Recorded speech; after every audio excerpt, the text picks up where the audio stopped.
அப்பா அடிக்கிற வெயிலுக்கு எவ்வளோ தண்ணி ஊற்றினாலும் பற்ற மாட்டேங்குதா? ஏம்மா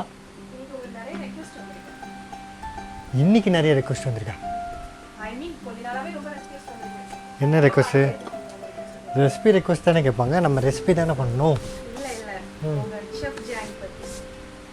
ஷெஃப் ஜியானி பற்றியா? நான் பார்த்தேன், ஆனால் 300க்கு மேலே கேட்டுருப்பாங்கன்னு நான் எதிர்பார்க்கவே இல்லை. என்னையை பற்றி சொல்கிறதுக்கு நான் அவ்வளோ பெரிய ஆள்லாம் கிடையாது. நான் என்ன மார்க்கோ பியர் ஒயிட்டா, இல்லை எஸ்டர் ப்ளூமென்தாலோ, இல்லை டேனியல் ப்ளூ, அவங்கள மாதிரிலாம் நான் எதுவுமே பண்ணல இந்த இண்டஸ்ட்ரியில். ஒரு விஷயம் எனக்கு நல்லா தெரியும், அது என்னென்னா நான் நிறைய கற்றுக்கணும் அப்படின்னு இந்த இண்டஸ்ட்ரியில் ஆரம்பித்த நாளில் இன்னைய வரைக்கும் நிறைய கற்றுக்கணுன்னு ஆசைப்பட்டுக்கிட்டே இருக்கேன், இன்னும் நிறைய கற்றுக்கிட்டே இருக்கேன். ஆனால் ஒரு விஷயம் நல்லா தெரியுது, எனக்கு நிறைய தெரியாது நிறைய இருக்குதுன்னு. ஸோ நான் என்ன பெருசாக சொல்லிட்டு போகிறேன், என்னைய லைஃப் ஜேர்னி நான் எப்படி கிளியராக ஸ்டார்ட் பண்ணேன், என்ன பண்ணேன்னு வேணால் நான் சொல்கிறேன். ஏன்னா 300 பேருக்கு மேலே நீங்கள் கேட்டிருக்கீங்க. ஸோ அதுக்கு நான் கண்டிப்பாக ரெஸ்பெக்ட் கொடுக்கணும் இல்லையா? ஸோ நான் கண்டிப்பாக நான் சொல்கிறேன். ஆக்சுவலாக நான் ஸ்கூல் அகாடமிக்கு நான் ப்ராப்பராக முடிக்கலை, ஏன்னா படிப்பு மண்டையில் ஏறல. ஸோ நான் +1 படிக்கும்போது நான் பாதியிலேயே ஸ்கூலை விட்டு வந்துட்டேன்.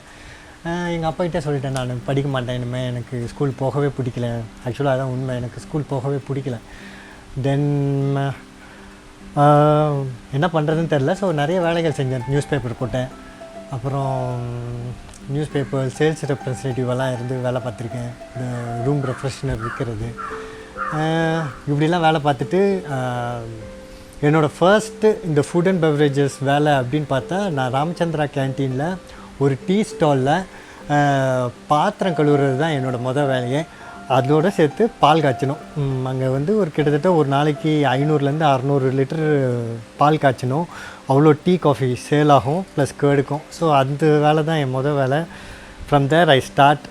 அப்புறம் நிறைய தெருவோர கடைகள்லாம் ஒர்க் பண்ணியிருக்கேன். அப்புறம் ஒர்க் பண்ணிவிட்டு மவுண்ட் ரோட்டில் இன்றைக்கும் இருக்குது சிட் சாட் ரெஸ்டாரண்ட் ஒன்று இருக்குது, அங்கே ஜூஸ் ஸ்டாலில் ஹெல்ப்பராக இருந்திருக்கேன். கேட்ரிங் படிக்கிறதுக்கு முன்னாடி டிசி மேனர்னு ஒரு டி நகரில் இன்றைக்கும் அந்த ஹோட்டல் இருக்குது, இப்போ அந்த பிரிட்ஜ் இருக்குது, அந்த பிரிட்ஜு கீழே இருக்குது. ஐ திங்க் அந்த ஜிஎன் செட்டி ரோட் பிரிட்ஜ் அது, அங்கேயும் ஹெல்ப்பராக இருந்திருக்கேன். தென் சரி ஹோட்டல் மேனேஜ்மெண்ட் படிக்கலான்னு, ஏன்னா 10th முடிச்சிருக்கேன் இல்லையா? ஸோ டிப்ளமோ படிக்கலான்னப்போ அந்த டயத்தில் எங்கள் அப்பா ஆல்ரெடி ரிட்டையர்ட். ஸோ டிப்ளமோ படிக்கணுன்னா கொஞ்சம் காசு அதிகமாக செலவாகும். ஸோ நான் 1 இயர் கிராஃப்ட் கோர்ஸ் தான் படித்தேன், MP catering college Anna Nagar.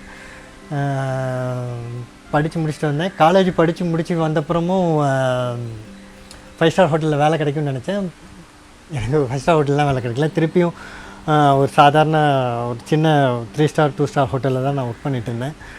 அப்புறம் எனக்கு சவரால் எங்கள் அப்பாவோட ஃப்ரெண்ட் ஒய்ஃப் அவங்க புள்ள மாதிரி என்னை கூட்டிகிட்டு போயிட்டு அங்கே யாரோ தெரியும்னு சொல்லி என்னை போய் அங்கே இன்ட்ரடியூஸ் பண்ணாங்க. ஸோ அங்கே எனக்கு அப்ரெண்டிஸ் கிடச்சிது. ஸோ அங்கே தான் ஃபஸ்ட்டு ஹையஸ்ட் சேலரி வாங்கினேன், 1800 rupees. ஸோ அந்த சவரா ஹோட்டல் அதுதான் நான் ஒர்க் பண்ணேன் ஃபஸ்ட்டு பெரிய ஹோட்டல். அது 4 ஸ்டார் ஹோட்டல், ரொம்ப பெரிய ஹோட்டல் எனக்கு அந்த டயத்தில். ஸோ அங்கே நான் போயிட்டு ஒர்க் பண்ணேன், 2 இயர்ஸ் ஒர்க் பண்ணேன். So very massive good experience அங்கே ஸ்டார்ட் பண்ணிச்சு. இட்ஸ் ஓவரால் தெருவோர கடைகளில் ஒர்க் பண்ணதும் சாதாரண விஷயம் இல்லை, இட்ஸ் மேசிவ் அமேசிங் எக்ஸ்பீரியன்ஸ். அதுவும் அங்கே போய் ஸ்டார்ட் பண்ணி அங்கே ஒர்க் பண்ணேன். It's amazing. நான் ஆக்சுவலாக இந்த ஜேர்னியில் நான் பாசிட்டிவிட்டியை மட்டும் பேசுகிறேன். இதிலேருந்து யாருக்கா உதவணும் அந்த மாதிரி மட்டுமே பேசுகிறேன். இது always people try to pull your legs, அந்த மாதிரி மகான்ஸ் எல்லாம் இருப்பாங்க. ஸோ இட் இஸ் ஆல்ரெடி அந்த மாதிரி விஷயங்களும் நான் பார்த்துருக்கேன். ஸோ நான் இந்த இண்டஸ்ட்ரியில் 16 வயசுலேருந்து அதை பார்த்துட்ருக்கேன். ஸோ ஐ வாஸ் ஸ்டார்டட், அந்த வயசுலேருந்து நான் ஸ்டார்டட் பண்ணேன். So I don't want to, அந்த மாதிரி மகான்ஸ் எப்போவுமே இருப்பாங்க, இன்றைக்கும் இருக்காங்க எனக்கு.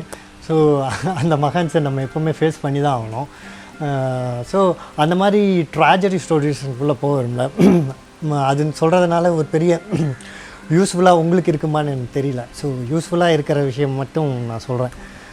ஸோ அப்புறம் the greatest training point in my life வந்தது துபாய் இன்டர்வியூ, ஒரு வாக்-இன் இன்டர்வியூ. துபாயில் one of the luxurious, first luxurious hotel அப்போ வந்து புர்ஜுல் அரப். அதுக்கடுத்து One and Only Royal Mirage. அங்கே சென்னைக்கு அவங்க வாக்-இன் இன்டர்வியூ வராங்கன்னு சொல்லிட்டு பேப்பரில் பார்த்து நான் போனேன். என் ஃப்ரெண்டு சொன்னான் மகாதேவன் போய் பாருடா அப்படின்னு. ஸோ நான் டியூட்டி முடிச்சுட்டு ஸ்ட்ரைட்டாக அங்கே போய் பார்த்தேன். இட்ஸ் லைக் ஆல்மோஸ்ட் இந்த தனுஷ் படத்தில் வர மாதிரி இன்டர்வியூஸ். அது எனக்கு இங்கிலீஷ் சுத்தமாக வரவே வராது, அஃபோர்டபுள் லாங்குவேஜே கிடையாது எனக்கு. அது இப்போ என்னால் நல்லா பேச முடியும். அப்போ போயிட்டு அந்த அந்த படம் பேர் ஞாபகம் இல்லை, அந்த குரூப் இன்டர்வியூ, குரூப் டாக் அந்த மாதிரி ஃபஸ்ட் ஸ்டேஜ் செகண்ட் ஸ்டேஜ் அந்த மாதிரி பண்ணி கிட்டத்தட்ட ஒரு 300-400 பேருக்கும் மேலே வந்தாங்க. அதில் 7 பேர் செலக்ட் பண்ணாங்க. நானும் செலக்ட் ஆகிட்டேன். அந்த ஹோட்டலுக்கும் போயிட்டேன். So very big opening. அந்த ஹோட்டலோட எவ்ரிபன், இந்த chef de cuisine and chef எல்லாருமே வந்து அவங்களோட கேரியர் பேக்ரவுண்ட் பார்த்தா எல்லாருமே மிஷ்லின் ஸ்டார் பேக்ரவுண்ட். அண்ட் ஹோட்டலோட one and only group of hotels வந்து சாதாரண ஹோட்டல் இல்லை, அவங்களுக்கு எல்லாமே லக்ஸுரியஸ் ப்ராப்பர்ட்டி தான். ஹோட்டல் ஒன்று ஜைஜாண்டிக்காக ரொம்ப பெருசாக இருக்கும், சின்னதாக இருந்தால் ஒரு சூப்பர் லக்ஸுரியாக இருக்கும். ஸோ அவங்களோட ப்ராப்பர்ட்டி எல்லாமே சூப்பர் லக்ஸுரி ப்ராப்பர்ட்டிஸ். ஸோ அங்கே தான் நான் ஸ்டார்ட் பண்ணேன். இங்கே சென்னையில் இந்த மாதிரி சின்ன ஹோட்டல்ஸ்லேயும் ஒரு 4 ஸ்டார் ஹோட்டல்லையும் ஒர்க் பண்ணிவிட்டு அந்த அட்மாஸ்ஃபியர் பார்க்கும்போது எனக்கு ரொம்ப பிடிச்சிருந்துச்சி. I was very happy. எனக்கு நான் என்ன நிறைய கற்றுக்கணும் அப்படின்னு நினச்சிட்டு இருக்கும்போது என்னோடய ஷெஃப்ஸ், என்னோடய ஷெஃப் தி குசைன்ஸ்லாம் வந்து என்னோடய ஹெட் ஷெஃப்ஸ் எல்லாம் வந்து மிஷ்லின் ஸ்டார் கார்டன் ராம்சே கூட வேலை பார்த்துட்டு இருந்தவங்க, அப்புறம் டேனியல் ப்ளூட் கிட்ட ரெஸ்டாரண்ட்ஸில் ஒர்க் பண்ணவங்க, இவங்கெல்லாம் என்னோட கோ ஒர்க்கர்ஸாகவும் என்னோடய ஷெஃப் தி குசைன்ஸாகவும் ஷூ ஷெஃப்ஸாகவும் இருந்தாங்க. So it's amazing experience, it's amazing. போய் 3 மாதத்துலேயே துபாய் ஷெஃப் காம்படிஷன் வின் பண்ணேன். அது வந்து என்னால் மறக்கவே முடியாது. பிகாஸ் ஏன்னா துபாயில் அப்போவே 5 ஸ்டார் ஹோட்டல்ஸ் வந்து ஒரு 85லேருந்து குறைஞ்சதை நான் சொல்கிறேன். அது ஒரு சென்னையோட சின்ன ஊர் தான், ஆனால் அங்கே 5 ஸ்டார் ஹோட்டல்ஸ் மட்டும் ஒரு 80-85 சூப்பர் லக்ஸுரி ஹோட்டல்ஸ் மட்டுமே. லக்ஸுரி கேட்டகரியில் இருக்க 5 ஸ்டார் ஹோட்டல்ஸே அவ்வளோ. ஸோ அவ்வளோ பேர் வந்ததில் நான் மாடர்ன் ஃபுட்டில் நான் வந்து துபாய் காம்படிஷன் வின் பண்ணினேன்.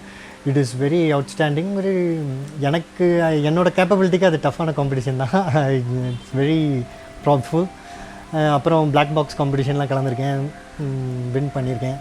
ஸோ தட் வாஸ் இது. அப்புறம் என்ன சொல்கிறது, நான் வந்து தெருவோர கடைகளில் அந்த மாதிரி சின்னதாக ஆரம்பித்து super luxury hotels like Ritz கார்ல்டனில் ஒன் அண்ட் ஒன்லி